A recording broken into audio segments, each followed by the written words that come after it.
Good evening, everybody, and welcome to the British Rally Championship webinar, a new thing for us. I see the participants are increasing pretty rapidly, but I will give it a minute or so until everybody has joined us before we kick off this evening. So hopefully you can see in front of you our first slide. And as I say, we'll just wait a minute or two for everybody to arrive. A good number will join us this evening, and it's great to have you along. Something a little bit different in 2021, although I'm sure many of you have been used to doing Zoom calls and team calls and the likes of over the last 18 months. Just sit there for a minute or two, and we'll be with you in just a second.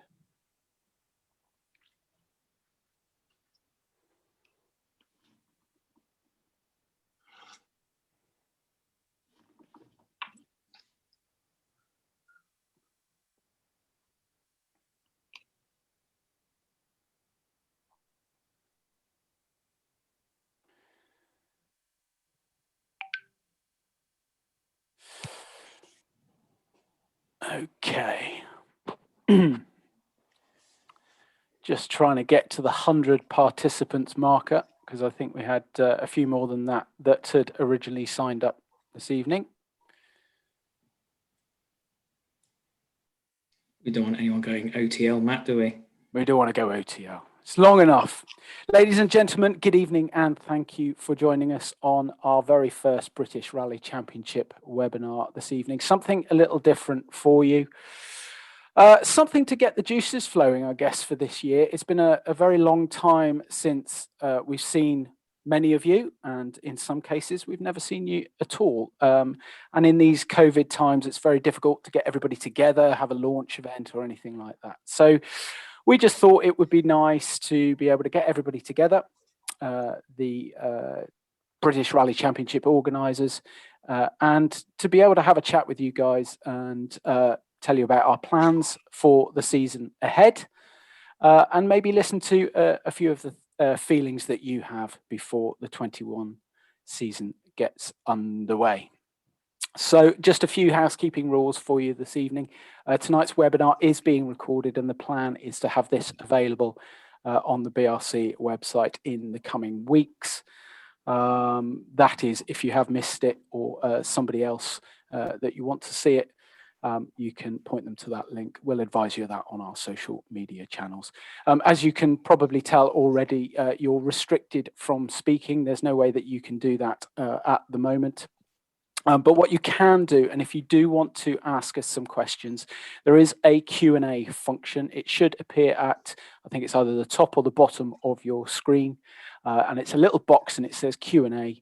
And in there, you should be able to type some questions that you have for us. We've got some questions already submitted this evening, which of course we will answer. If you have any questions for us, for anyone of the panel or the organising team of the British Rally Championship, please feel free to use that facility, and we will either answer you directly in the question and answer feature, or we will put it to one of the panel during the end of the webinar. I just would like to reiterate that this is a British Rally Championship webinar. We are talking about the British Rally Championship, not rallying in general. That's a very wide topic, and we could be here for a very long time. So just try and keep the questions relevant to the BRC if you would, and that will speed things up. We don't want to keep you too long this evening. Okay, just a little bit of an introduction to your panel this evening. Myself, while I'm here, I'm Matt Cotton. Many of you may have seen me from the British Rally Championship for the last couple of years at stage ends, doing live interviews with some of the teams. I have actually stepped up into the British Rally Championship media manager role for 2021. And I'm very excited about it. It should be a fantastic year. Obviously, the calendar has just come out over the last couple of days, and I'm really excited to get everything going again. So most of you know me. I would like to introduce, we'll go from the top, shall we? We'll go from the shouting order first. Ian Campbell, British Rally Championship Manager. Good evening, Ian. Hopefully we can see you. Is your internet working? The the pigeon is pedalling hard on the bit of string this evening, so fingers crossed this will go better than when we tried it earlier on this afternoon. Ben said he would do subtitles for me as well. So yeah, good evening, everybody. Thank you, Ian. And Ben Bunnell, Motorsport UK Communications Manager. Ben, you're in again, you're another one in a different role this year. Yeah, Matt's gone and taken my title.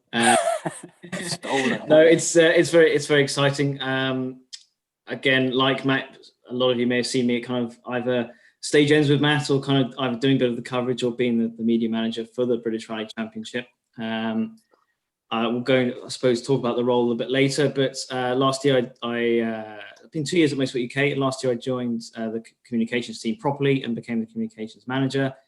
My time is split in so many different directions. They really needed it to be a focus, hence why Matt, thankfully, has agreed to step up and come a little bit more on board. So as a team, we're still working together, which is great, but I'll be sort of taking a little bit more of a back seat, which some of you may be delighted about. But Matt will also be at the driving helm, and be great to support him. So yeah, I look forward to hopefully getting some questions later, and yeah, hopefully seeing many of you in the future. And you'll still be around, won't you, BB? Of course, you're never going to get rid of me. The BRC, Matt, like I think everyone on this call, everyone's got a passion for the championship. Growing up loving it. It was a dream of mine in 2015 for Ian to pick up the phone and ask me to get involved in the championship. So you're not going to get rid of me that easily. Don't want to either.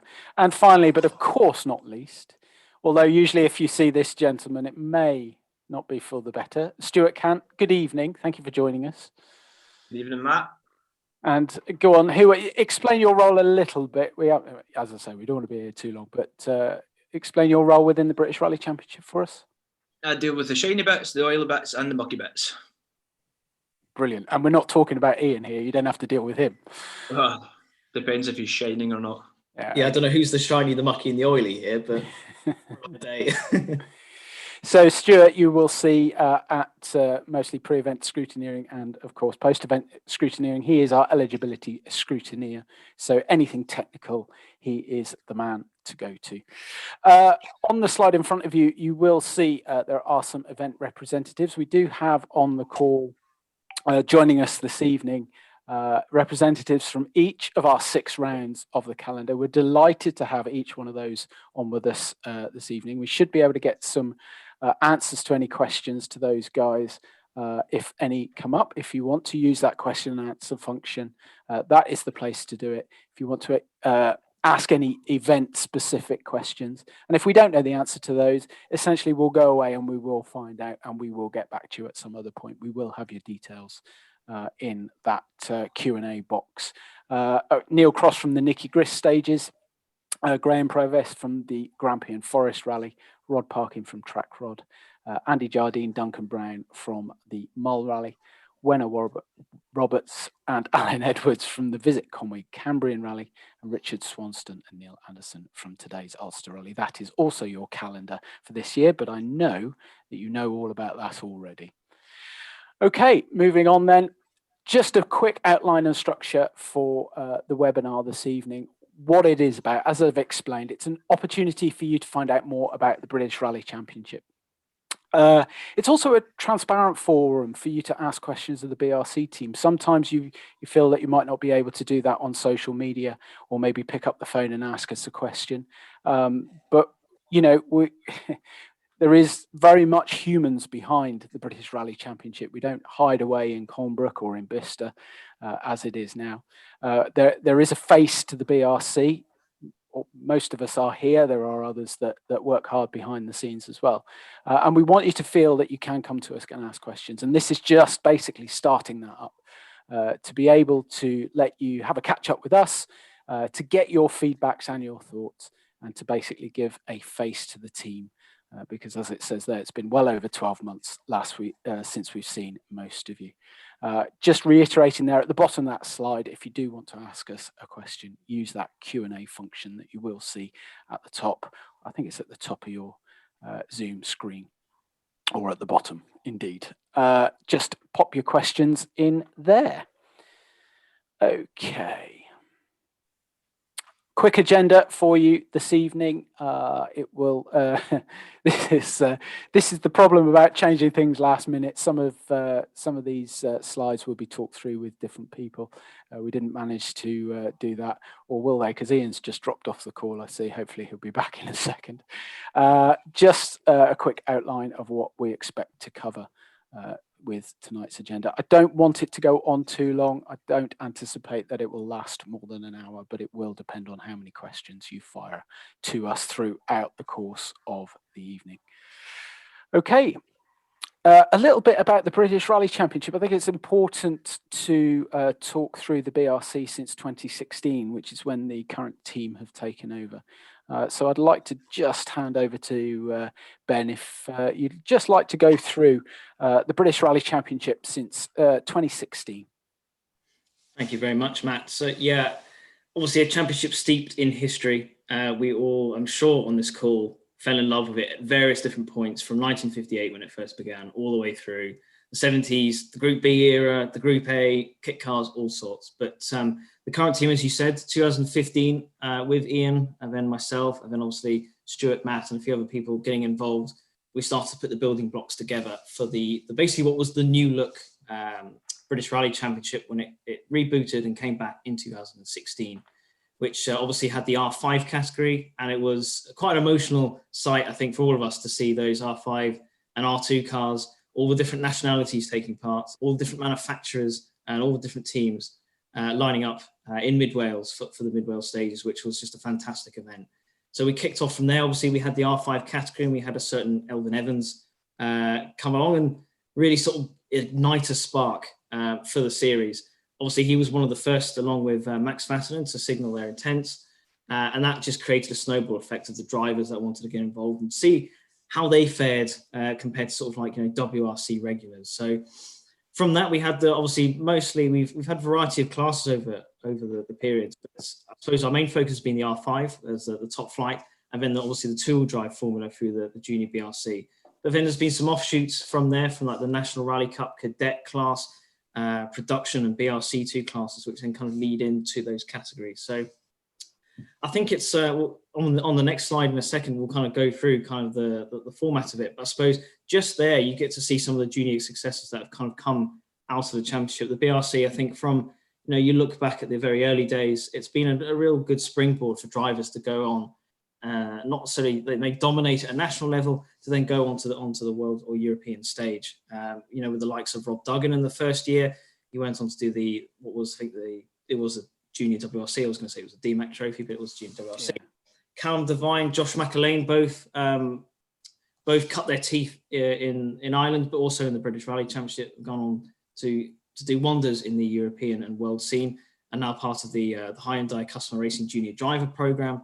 Steve Rockland, James Williams have gained tests from it as well, but also some of the BRC drivers as well. The likes of Matt Edwards has come in from the sort of production car, the BRC2 level, found his feet in the R5 and worked his way to becoming a double champion. And I'm sure he would have loved to have captured a third last year, but hopefully in his new Volkswagen will come back in 2021 to capture the title again. So a few more stats as well. I think in that top flight, we've attracted a kind of a variety of different nationalities, drivers that have, homegrown talent, from, all corners of the British Isles, as well as Ireland and into Europe as well. 2017, who can forget that incredible fight on the Isle of Man, the Rumble on the Rock, as we called it at the time, which had Keith Cronin, Matt Edwards and Frederick Ireland going at it, a three-way title fight. And of course, it went down to the final stage of the final event, and it was 0.1 seconds and 1 championship point deciding that title. The competition has always been stiff, no matter what the class. The top will always rise to the top. And I think we've also then had obviously the title protagonists in 2019 with Tom Cabe and Matt Edwards almost coming into the penultimate round. I think it was, or certainly the last or the penultimate round. They were coming dead on points. Spectacle for the likes of myself to be able to build and create, a bit of hype and a bit of media value to it really did elevate us as a championship. And I think it's definitely, without our competitors, there is no championship. We can provide the platform, we can provide the stage, but it is our competitors, our teams that make the interesting stories to really kind of elevate the series. And I think certainly, I mean, Ian, as well as the BRC Championship Manager role, he's clerk of course for a variety of different events at a world level, national level, and also speaks in his FIA role as well, with variety of different team bosses, team principals, and how highly regarded the championship is. You know, there's eyes on this championship, you know, whether it's from Hyundai, Toyota, Ford, and even some of the R5 categories as well. They're looking at the BRC. Who's the talent? Who's top? Because obviously, I think we had for some of our young BRC competitors last year, we had a chat with Andrea Adamo, and he is bitterly disappointed that BRC trophy isn't in his cabinet. And this is a man who's won rallies all around Europe, manufacturer's title in the World Championship, but he is desperate to have that British title in his cabinet. So it's a very important series, not just for the drivers, but also team members looking in as well.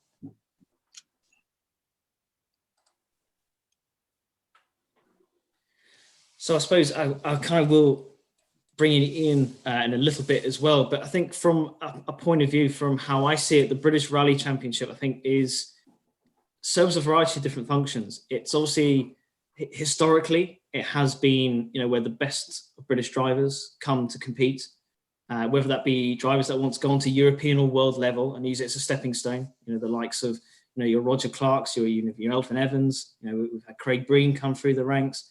There's so many you could list off. There's also obviously the drivers that want to stay in Britain, and you know, and it's great from our point of view to make that sort of Matt Neal, Jason Plato in the British Touring Cars kind of effort, where you know they want the British Championship to be the top of their game and the top of their campaign. So we've got obviously that kind of market, but also we've got the competitors who want maybe that kind of sense of adventure and stepping up to kind of like a longer event from maybe the BTRDA or the National Tarmac or Circuit Championships, and offering a little bit of a challenge, going to some new rallies they may not necessarily go to before. But obviously we focused on the junior BRC previously and helping that kind of ethos of young drivers stepping up, as well as manufacturers to obviously to track their potential stars, but also to see cars come and cut their teeth in the BRC. You know, most recently we've seen the Proton Iris R5 last year. But obviously down the line, we've seen a variety of different other cars come and play in the BRC to see how they compare, not necessarily against the best drivers, but also the best cars as well. I think it's also providing the quality, the mix of the events. There's not many championships in the world that provide that mixed surface criteria. And that's something very, very important to the BRC, is having that ability to go. I think in 2016, when we first kicked off, we had the ice and snow, we had gravel, tarmac, rough and smooth in all different characteristics. Wrecking, hugely important, because that is something which we take for granted sometimes. You know, so I do certainly. It's a huge, big tool that young drivers or any driver, it's a good skill to learn. And obviously we teach that and have that as part of the fabric for the British Championship. I'd like to say that we have quite a good media output as well, which showcases the championship, the sponsors that are associated with the drivers. And as I said before, it's a two-way kind of street, because you know, without the great reception we get from the drivers to work on media ideas and kind of partnerships, we can elevate the series, which in turn gets them some benefit. You know, the more eyes that look at the series, the more likely they're going to get some supporters in the door to help their campaigns. So I suppose our kind of ethos is always to provide the top quality competition. You know, it's definitely the quality, as we mentioned on the previous slide, some of the battles, you know, points, margins that go into rallies. You can't underestimate. I think nearly every rally, there's always been some battle, whether it's been the juniors or it's been the main battle. There's always been a real tight, close-knit affair. So we always want to try and attract the best drivers and the best cars to compete and continue to have that prestigious British title, because it's, you know, we do underestimate it at times, but it sits up there, sitting alongside the British touring cars, British GT, for its longevity and its history. So quite important. I think I've rattled through that, Ian. Was there anything else when we kicked this journey off, I suppose, back in 2015, along with Ben Taylor, who obviously works for the BARC now, but was there anything I've kind of missed off? Was that kind of that initial ethos we wanted to try and put across? Oh, he's on mute. Yeah. Oh, waiting for the first person. Yeah, at least I'm online. I fell off that as well. But Yeah, I was waiting for you to draw breath, but I think you've covered everything there, Ben. And that, the calendar is the thing that's very important. We spoke with the competitors towards the end of through 2020 about whether we look at an all asphalt calendar or whether we look at all gravel, and the mix of the two was what came back as being vitally important. And I think the other one that stands out is Recce, to have that opportunity to make your own notes. And to define that art as you have to throughout the whole season is the part that's is very, very important. The rest, as always, you start talking, Ben, and you cover everything, so it's good. Well done. Back to you, Matt. Yes, thank you, Ben. Very well covered, actually. Much better than probably Ian was going to, and he was going to do that slide. So well done. Actually, though, Ian, it is you up next. One thing we're going to talk about fairly briefly, or Ian's going to talk about fairly briefly, is COVID-19, because I mean it has affected us all, and I'm sure none of you need reminding of the journey that we've all been on in the last sort of 12 months or so. We were almost sat ready and waiting on the start line of West Cork roughly this time last year, and the sort of rug was pulled away from us. So it's important that we do deal with COVID and the implications of what it's done and what we believe the pathway out of the crisis is at the moment. So Ian is just going to talk through this slide with you very briefly. I think you were wrong there, Martin, saying that the journey that we were all on, because the problem is that none of us have been on a journey because we couldn't. Apart from you. Well, sorry, yeah. So that's scuppered an awful lot of it. There are now the roadmaps to try and get us out of COVID and the lifting of restrictions.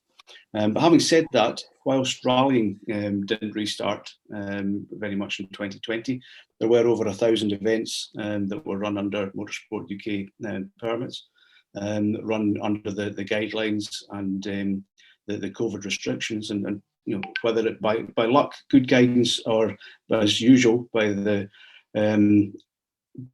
good planning by our organisers and the way that our competitors help to work with the regulations, there were no outbreaks from any of these events from there. I mean, the restart date for motorsport in England is the 29th of March, as per the guidance that's come out just now. In Scotland, they're looking at the 26th of April.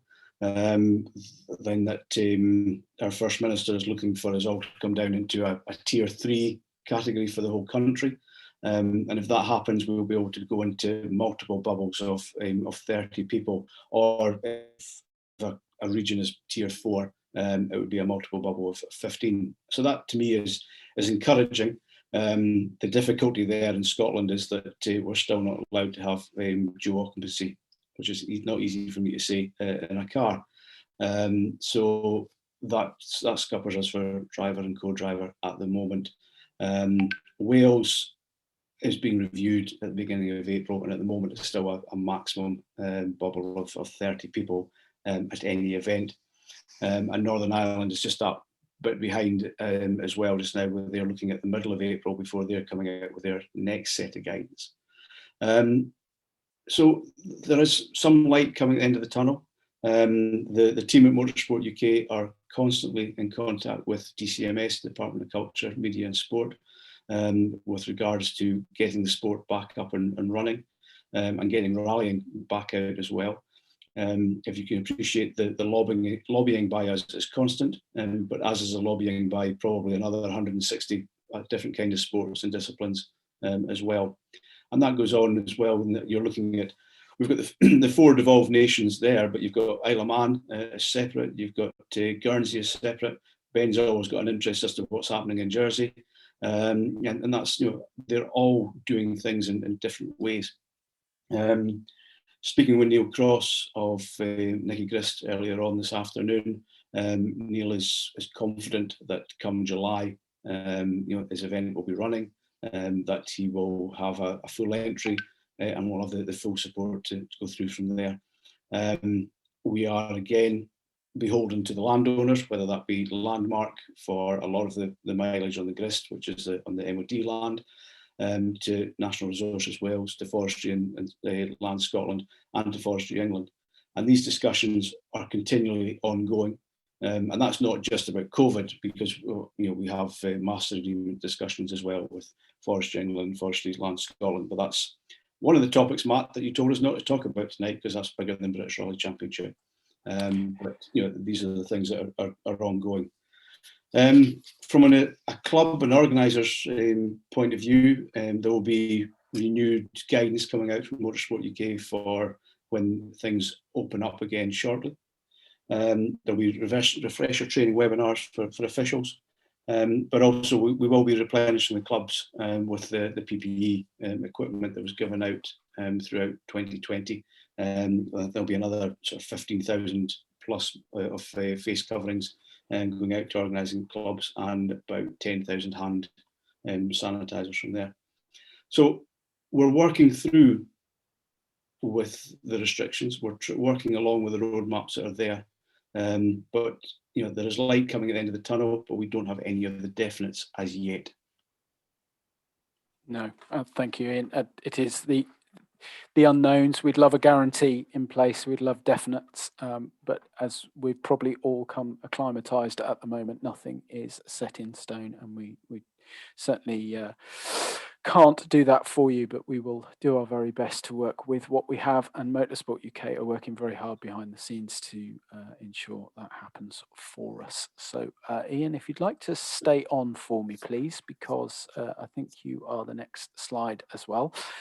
Just talking through the British Rally calendar, I have a question related to the calendar, and although we could put that at the end, we'll slot that in here at a suitable point.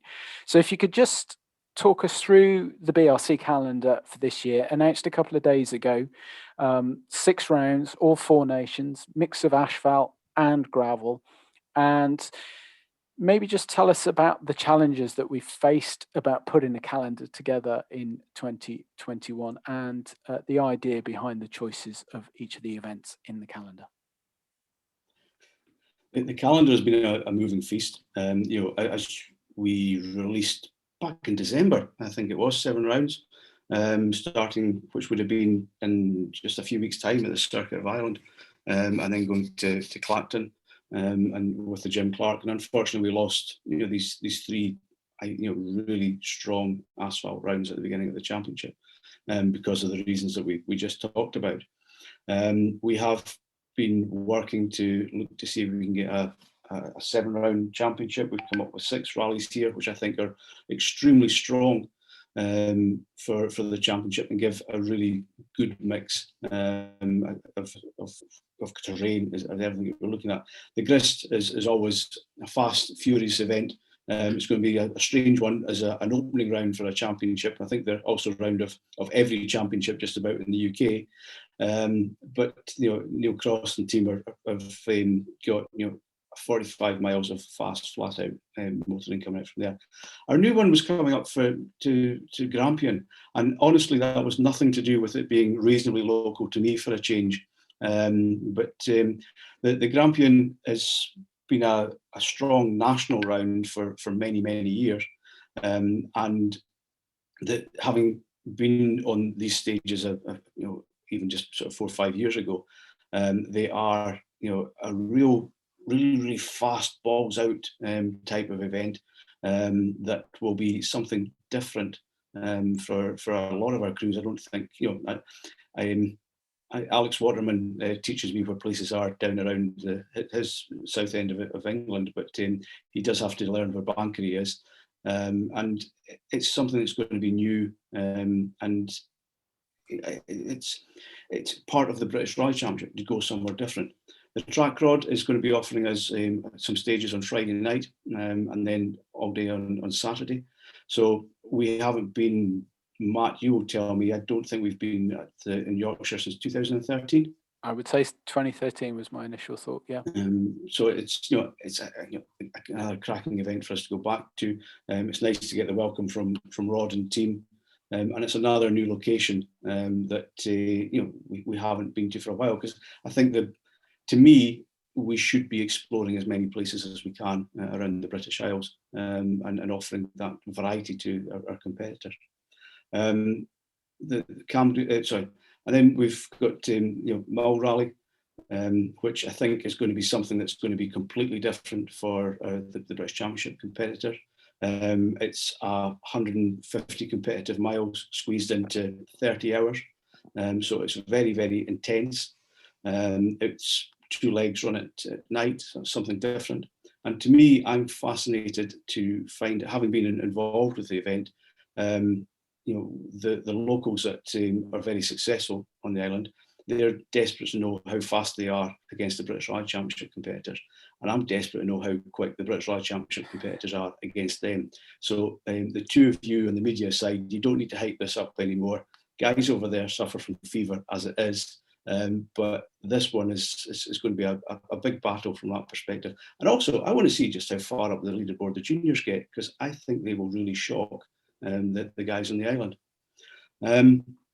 The organisers of the Cambrian Rally took the decision very, very early to move towards the shoulder of the year, which, given now that everything's getting kind of condensed and pushed towards the autumn and into the winter, I think that was a very good idea by them. Alan and Wenna keep sending me through the route details that they're coming up with, and we all know the class stages that are in North Wales. And unfortunately, we won't be there with the World Rally Championship, but this is taking the traditional spot for Wales Rally GB, and we'll offer, we know the kind of stages that are in there. And then we're going back to Ulster Rally. Now, Ulster is, as I said, Mull's a hard event. Ulster, I have always found to be a real short and sharp shock of really, really tricky conditions. And that's when it was running in August. So in November, with being Northern Irish weather, it's probably going to be frosty, beautiful blue skies and great times. But the team are looking to replicate the event that they ran very successfully in 2019, or very closely. We know that was very, very condensed with 3 loops of special stages based out of Newry. And again, it's the ultimate challenge from there. And I can't remember the last time that the British Rally Championship finished in November, and I don't think Ulster has ever run at that time of year either. So something else that's completely unknown. So it gives it a complete refresh, whether planned by incident or whichever. I think the whole thing just looks completely unknown, but we all know the quality of each of these events. Yeah, very high quality events all round, and I think it went down very well a couple of days ago. A lot of the comments that we've had is that it's a really rounded calendar, and it appeals across the board. There's some really good events in there. There's some unknowns to a lot of people. There'll be many people from the south that would have never travelled to the Grampian stages, and the likes of David Bogie, I think, have said that they are the best stages he's ever competed on.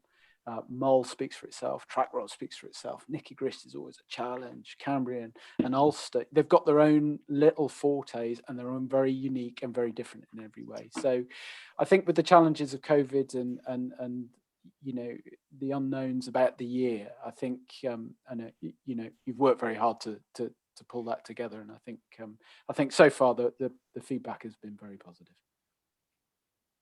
Yeah, okay. It has been. Yeah. Sorry. Carry on. Yeah. No, crack on. Okay. Good stuff. It's your webinar. It's only my webinar if it goes okay.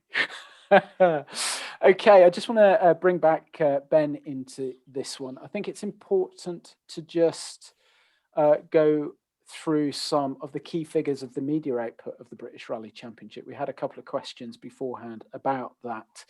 And Ben is probably best placed just to have a quick run through of the media side of it. Thank you, Matt. So, yeah, when I got that amazing phone call from Ian back in 2015, the main aim was to really raise the media kind of profile for the championship from 2016 onwards. And that's obviously not just the television, but that's obviously social media, and then obviously the traditional, the print, broadcast, journalism side of things as well. So when I was in my previous role at PR agency, I kind of worked on this almost full time. I then was invited to join Motorsport UK in 2000 and 19, so literally the Cambrian Rally. Between Cambrian Rally and West Cork, I swapped jobs, but from the outside, everything hopefully remained the same. So I've been at Motorsport UK now for 2 years. And I think, as I mentioned before, that as communications manager, I will oversee a lot of the British championships. And obviously, thankfully, the BRC will always be towards the top end of my pecking order because of the love for the series. So from my point of view, it's always been about trying to grow the kind of the reach and obviously try and get new audiences looking at the championship, because that in turn helps events, helps competitors, helps teams, co-drivers. Just the figures do speak for themselves. So kind of what we do for registered events, obviously, and registered competitors of the championship, they get like a breakdown event by event of the kind of the media value, which we use through a media monitoring tool. In the past, we've used Kantar and Yellow News. I believe we're going to keep that again for this year, but we've also got Meltwater, which is also another media evaluation tool, which means we can see any coverage, see how much it's worth in advertising currency, but also the most important thing is that kind of reach. And I know there's been certain drivers that have used these to kind of help them to get deals over the line. Events have used them to keep councils and title sponsors happy, because they are vital bits of documents. So you get a breakdown after each round, which Ian, as the championship manager, then emails out. But we also have, I believe it's set on the British Rally Championship website. In past years, we've done like a season review.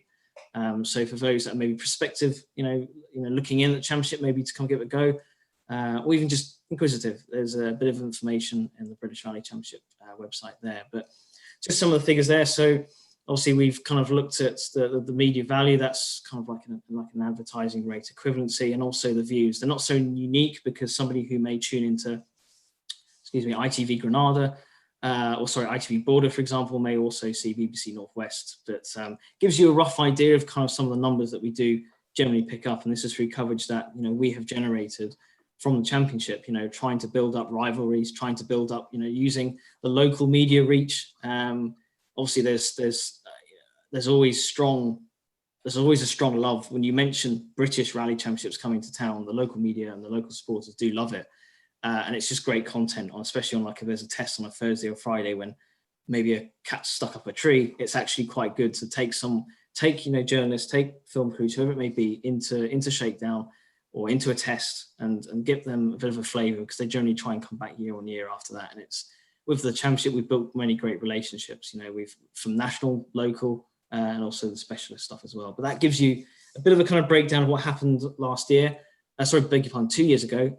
Last year, the first round was just as good, and would have been a good year with the kind of the teams involved, the drivers. We had a quality. That top 10 looked just mouth-watering. So if it would have only built and strengthened it from there. But I know one of the questions, Matt, if you don't mind me kind of answering now, or do you want to leave it to the next? No, go for it. If it's relevant, go for it. Yeah.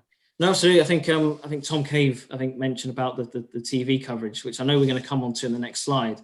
But it's a question we get asked a lot. TV obviously is important. When you can say you're on, like we were previously, we were on Channel 4, BT Sports, and what was Motors TV before it became Motorsport TV, and an online platform. It was great, but that's almost where that stopped, because the numbers at 5 o'clock or 6 o'clock in the morning, the slots that we were given, necessarily didn't give the reach. And also, when we're trying to grow the audience, of a younger audience especially, people aren't necessarily going to wait a week to see some highlights. But if they can see some action on event, the heat of the moment interviews, some of the numbers we've got, and Matt will also be able to agree on this, I'm sure. But the numbers we get from stage ends of stage 1 of a new year, last stage of a championship season, the numbers are incredible. And actually, once you put the live streams together, it actually blows the TV audience out of the water. So from a point of view for the series, we won't be having TV this year. There is also be an online focus once again with the end of stage, but also some exciting social media strengthening the team this year as well, which we'll be able to go on to in the next slide. Yeah, thank you, BB. Yeah, I think it's very important that you don't underestimate the cost of television nowadays. I think there's a figure that's been bandied around that in Can you remember when I was doing the BRC, BB? There was a figure banding around in sort of 2008, 2009 that sort of a TV deal was sitting well over sort of between 100 and 150,000 pounds. Now, in this climate, Matt, I have to admit as well, from Motorsport UK point of view, we have to also be wary that obviously, we don't want to be necessarily spending our license fee holders' money on something like this TV when we should be investing into the grassroots of the sport and supporting our championships. So from that side of things, we do have to really look at getting the maximum we can for the money we do and the output we can generate. And when the numbers and the content speaks for itself, I think that helps. Thank you. I'd just like to point out, if you are a competitor looking at joining the British Rally Championship, this slide here is part of the media output deck that's available to you on the British Rally Championship website. It is the most important tool that you will have to present to your sponsors. It contains all of this information, all of the reach of the British Rally Championship, all of the important information that you will have. It is available to you free of charge. Go on there, go and use it, get the information that you need and put it in your sponsorship portfolios, because it really, really is impressive reading, and it will certainly help you sell yourself if you want to come and do the British Rally Championship. It's a good little... And Matt, it's not only just overall for the championship, it's broken down per event as well. So we do it, so we do it per event, and then we do a season-long one as well if you want the big numbers. But impressive bit of kit. Okay, thank you for that, BB. That's great. What have we got next? What's new and what's not? Okay, a couple of new items arriving into the British Rally Championship in 2021. So Ian is the best person to talk about this one, please, if you will. Oh, yeah, I was answering an online question at the same time there. So sorry, John Parker, I'll come back to you later on that one. Sorry. So we have the new calendar, which we've covered with the mixture of asphalt and gravel rounds. We have announced last week that VP Racing Fuels will be our control fuel supplier for the season. They will supply a fuel for the turbo cars and for normally aspirated cars. It will be available across the board. They will be distributed on event by Old Hall Performance. If you've got any queries for fuel or for availability and things like that, please email me in the first instance, and we will get that distributed and get the answers back to you as well as quickly as possible. But we will set up an order form along with the registration process for the championship with Old Hall within the next week in preparation for the first rounds that are starting. Event structure, as we talked about COVID earlier on, there will be COVID protocols that will carry on for signing on, for documentation, for the technical checks. An awful lot of the scrutineering will now be done by self-declaration. So you would submit that your car is legitimate and legal before you start the event, and safe, which is the most important thing. And Stuart will have the ability to carry out random checks at his will, either before, during, or after an event. If I'm right with that, I'm sure Stuart will nod his head. So it's something that it worked right through last year from the technical side, and actually the technical team at Motorsport UK have never received so many queries from competitors just wanted to ensure their car was legal before they went ahead and discussed anything from there. The class structure will remain very much as it was for 2020. It needs tweaked very slightly, just because the renaming of the classes from Rally 5 to Rally 2, R2 to Rally 4, and such like from there. So we will make these small changes, but the new Rally 5 cars will be welcome to the championship. Rally 3 cars, when they're homologated, will be welcomed to the championship. The junior BRC will be open to all homologated R2 and Rally 4 cars, which will be on an open tyre formula as well.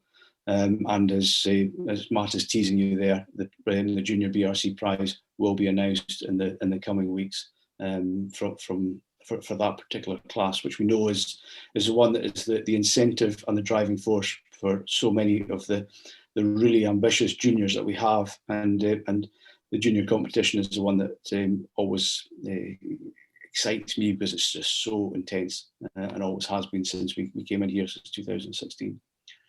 The national class will be open to all cars with a Motorsport UK passport, including World Rally cars up to 2016.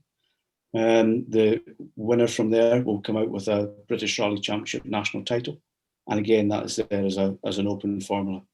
The national class can carry out reconnaissance as well, but it can't claim overall British Rally Championship title. They will have their own title with the national title from there. So it is very much well, we have the homologated classes. We are there, and appreciate that our events are open to all comers, and as is the championship. As the championship has always been, in fact, since 2016, and perhaps that's one message we need to get across just a bit stronger. Tyres will be restricted in number, and that will be put out in every event's supplementary regulations. And it'll be Stuart will there to manage the tyre marking and to ensure everything goes through. Joker points will continue as well, so you can score extra points on the nominated round that you feel that you will go particularly strongly at. Again, you just let us know the week in advance for that one. So a lot of things are staying as we planned in 2020, seeing as we only got to run once, but we have got the tweaks to it, and the biggest change will be with the new VP Racing Fuels agreement from there. And again, please just come back to me. Contact details will be at the end, but most of you seem to know where to find me anyway.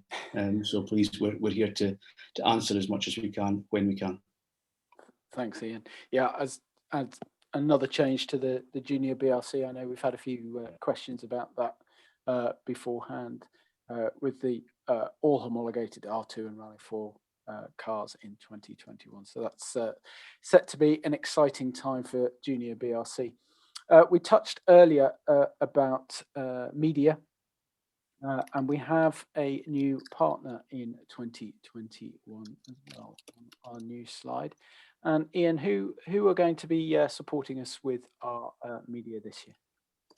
I'm still trying to answer John Parker. Anyway, I'll come back to that one, Matt. But no, so we have teamed up with Bruce and the team at Four Seasons Collective, who have got a very new way of looking at filming motorsport. We're going to show a clip very, very shortly. So they're going to be on every round. They will be producing some previews, some social media clips, but we will also have our highlights programs at the sort of, I think we're looking at Tuesday, Wednesday of after the week of after the event, and the program going out, and same for juniors as well. Having seen the previews of what the guys can do, it's going to look different. I think it's going to appeal to a new audience. It's going to give that social reach that we need, and the thing that's going to be new for sponsors as well. It's going to be a bit edgy than just having one camera in the side of the stage and going past from there.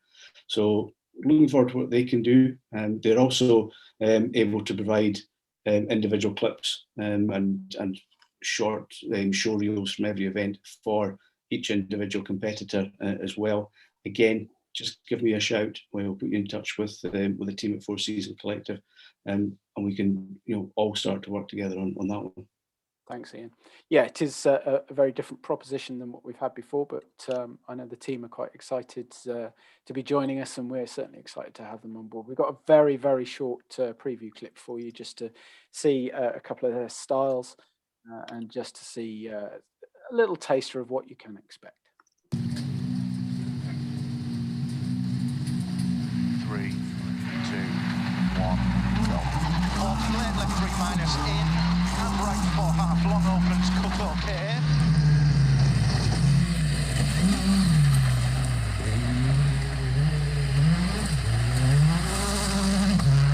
Down a 120, right 6 half long, tightens at lane. You've got a puncture. Yeah. What do you want to do? Keep going. Unfortunately, 4 miles into stage 2, we got a puncture, took brake pipe off. We dropped about 40 seconds, so we'll see. We've still got a long way to go.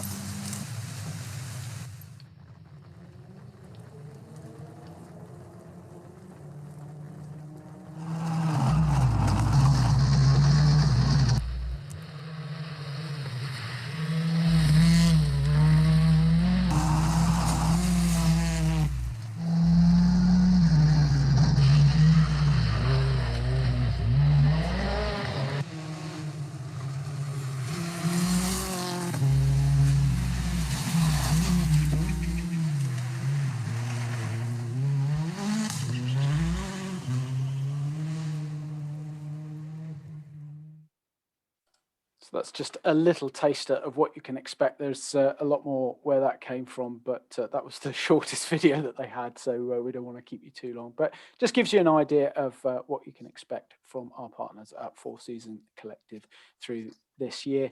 We'll give you more details for when you register for the championship, and we'll introduce you properly. And it'll be great to be working with those guys in 2021. Okay. On to the questions then, towards the end of the webinar. We have had a few prior to this evening, which is great. It's nice to be able to have those up front, of course, but I know some of you wanted to test us on the evening. I think we've covered a few of these actually as we've gone on in the webinar, and we've had a few come in from the floor already. Do you think that TV or online video coverage is important to both the championship and its competitors and sponsors? Yes, of course it's important. We get that, but I think as BB, you alluded to earlier, it's shifting, isn't it? We're not quite at the point where we think sort of TV is the go-to for certainly for the British Rally Championship, and probably in many other motorsports at the moment. Yeah, absolutely. If you look at kind of like I'm not comparing ourselves to the World Championship, but obviously there, to watch the action, it's all online, obviously, for them. And obviously there's, depending on what country you're based, in around the world, then obviously your TV deal will be better than others. But definitely it's not the end. It's not saying we're never going to be back on TV again, because I think if the right deal and the right circumstances came about, then of course, yes, we'd love to do that as well as. But I think we have certainly noticed in the last couple of years the sheer impact and the numbers that can be generated, and that kind of heat of the moment stuff is what people love to see there and then. Because I think the culture is definitely shifting from people actually sitting down to watching a television program now. I don't think, Matt, unless you sort of get your pipe and slippers out for Coronation Street every night, I think we all watch a lot of stuff on demand, and that's certainly stuff we've noticed, is people be able to go back whenever they can and feel like it, whether they want to join in live, watch it in a slightly later time frame. But no, it's never say never. But for this season, certainly it'll be heavily online and social media led for the season ahead.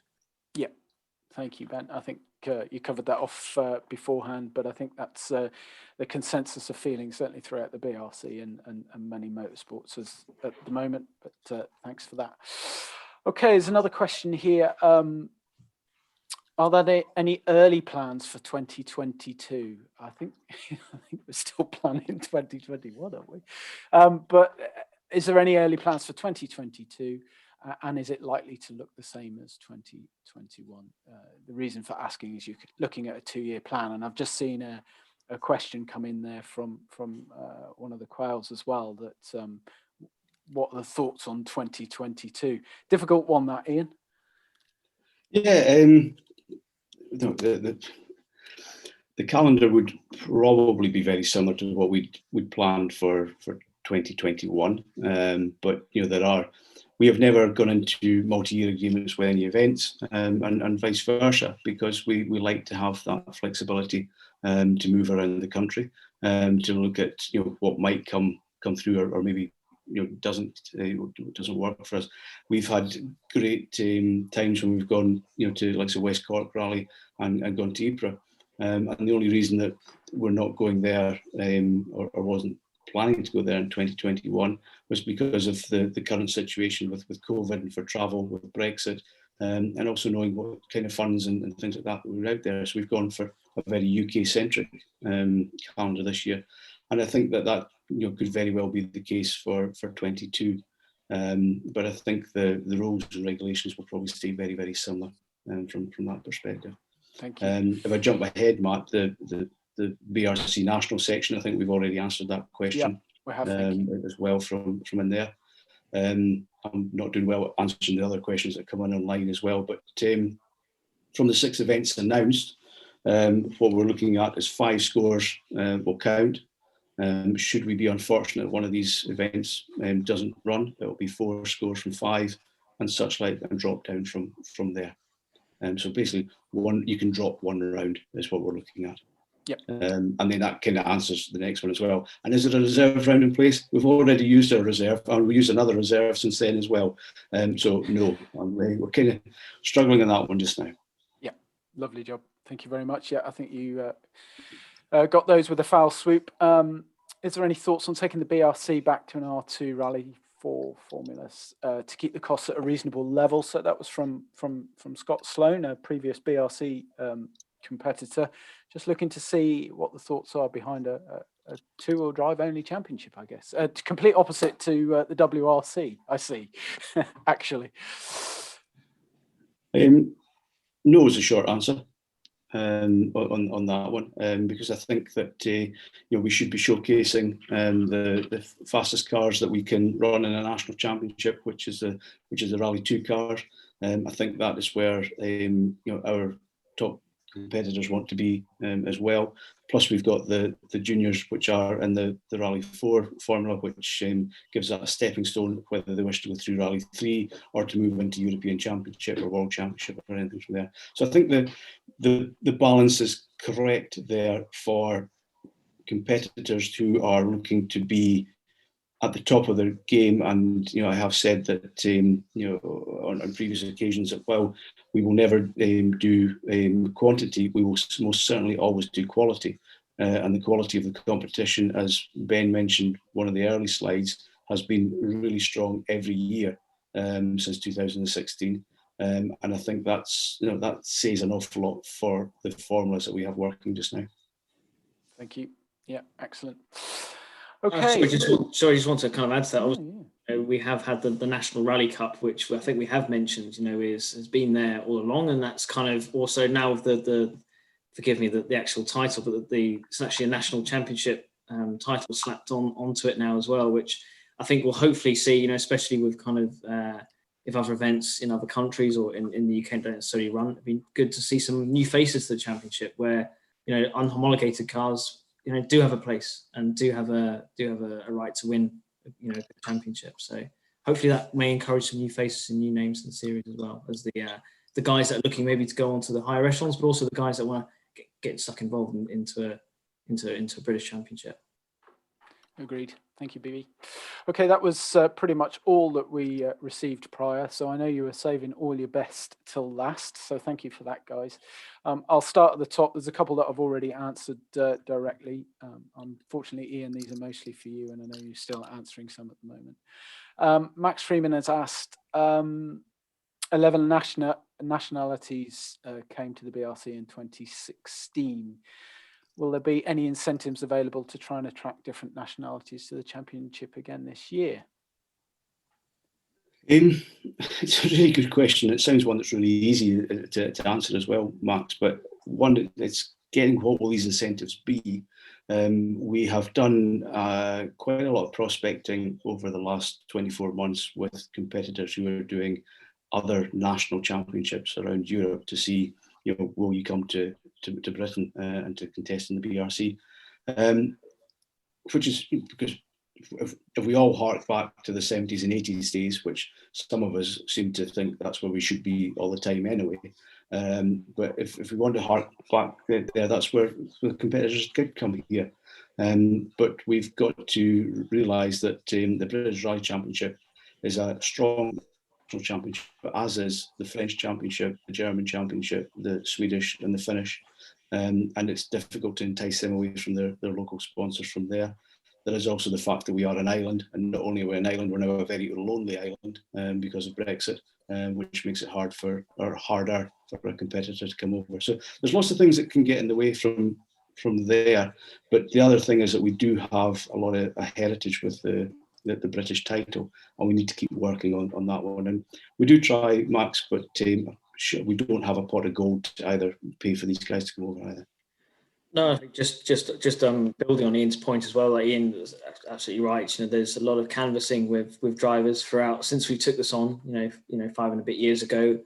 But also, you know, we try and help as much as we can in different areas. I remember when Frederick Arling came across, his English is superb, but there was many things he was getting me to try and sort of write in a polished English way, which would have helped him with, you know, documentation, whether it happens with press releases, whatever it may be, to enable him to come here and make his attack on the championship a little bit better. So there is that kind of support that we would, you know, have and offer, as well as obviously going out there and canvassing and hopefully trying to attract people. But I think the biggest thing we've all got to look at is there's a bit of a worldwide pandemic on at the minute, and we're looking, I think, as you know, Britain, you know, looking okay in the vaccination rollout, you know, and hopefully the reduction of cases from it. But I think every other country will be, and every, you know, sort of nation from there will be in their own sort of, you know, I suppose, timeline as they come out of COVID. So there may not be the possibility in the next year or two to have the sort of influx that we may have hoped or had previously. But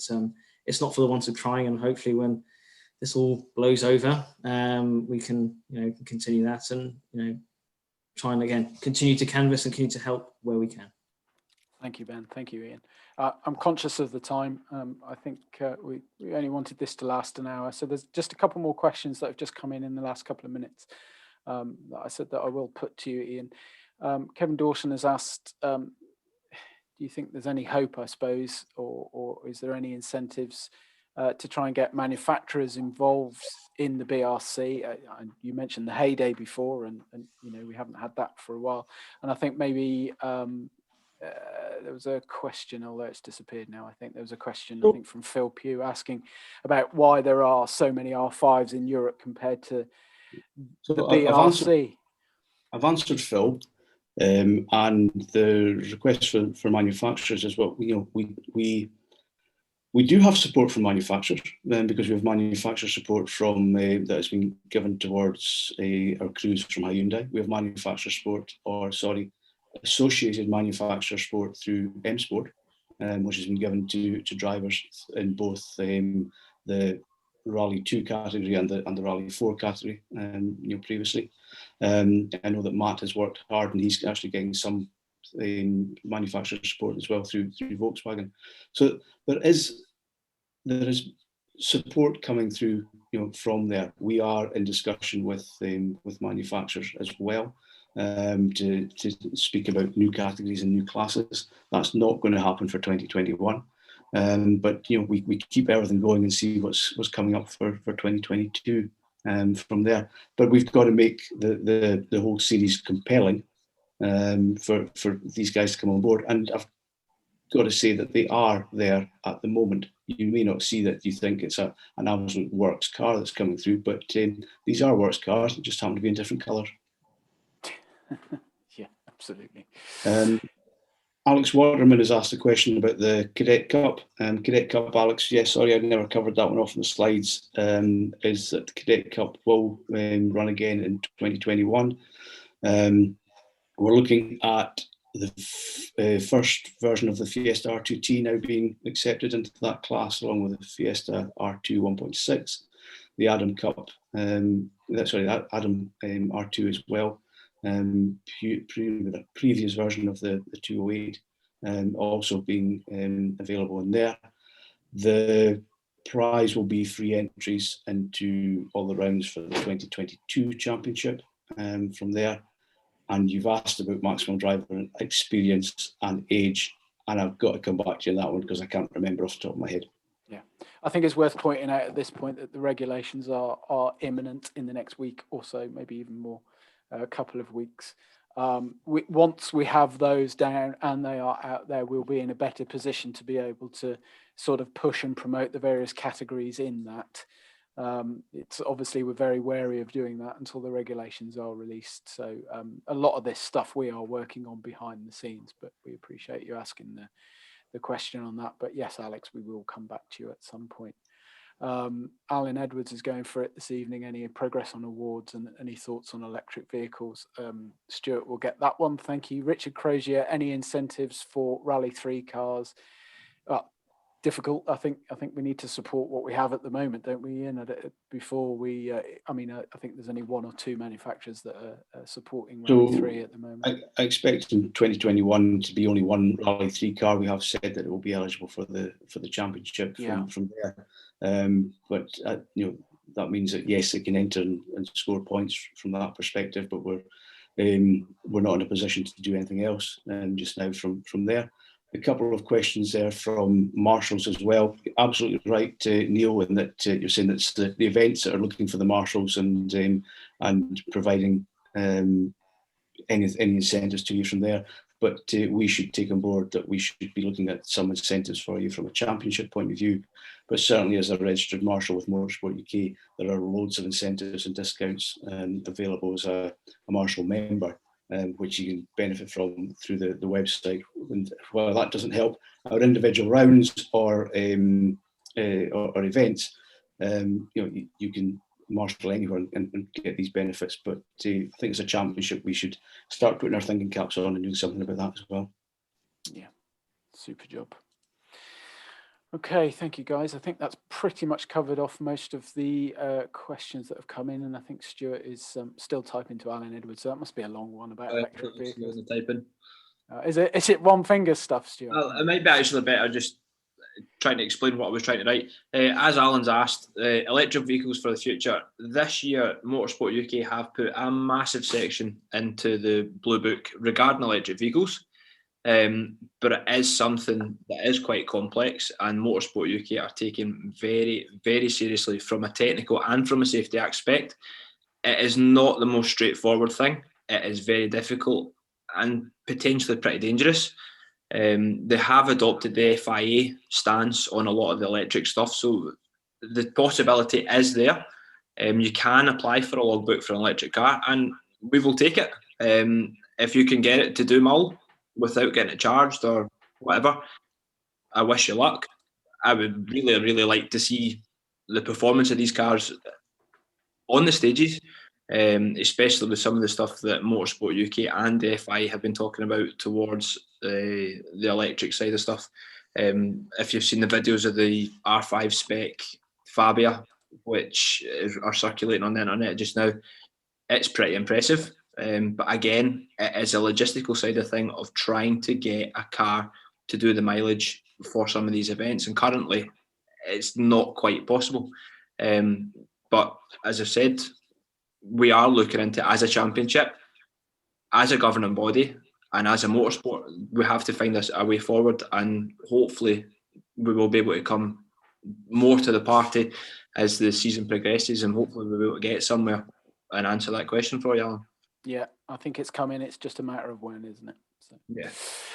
That's super. Thanks ever so much for everybody's attendance this evening. It's been nice to have you all on board, and it's been great to hear a few of your thoughts come through on the Q&A. It's a little bit different, as I say. It's a bit ad hoc. We didn't really have a structure or a format too much to go by. We haven't done anything like this before, but it was just a way for us to be able to introduce ourselves, give a face to the name, and sort of kick off the season in the right way, the best way that we can in these COVID times. I'd like to thank all our events for joining us as well. We didn't have any event questions specifically. I'll come to you in a second. We didn't have any event questions specifically for you, but we do appreciate you being on board with us this evening, and we look forward to coming in, seeing you all this year. 2 seconds, Matt. Yeah, I just want to say, thank you for you putting this together, and also for the events being online tonight, as well as the guys from VP Racing and from Old Hall and from Four Seasons that have all come on to be here tonight if there were any questions to be put to them. So thank you for their time.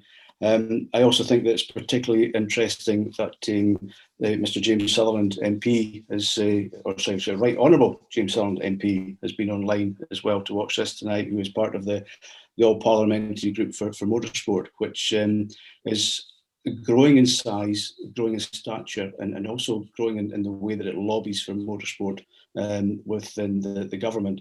And that will only help us with trying to get everything restarted for rallying.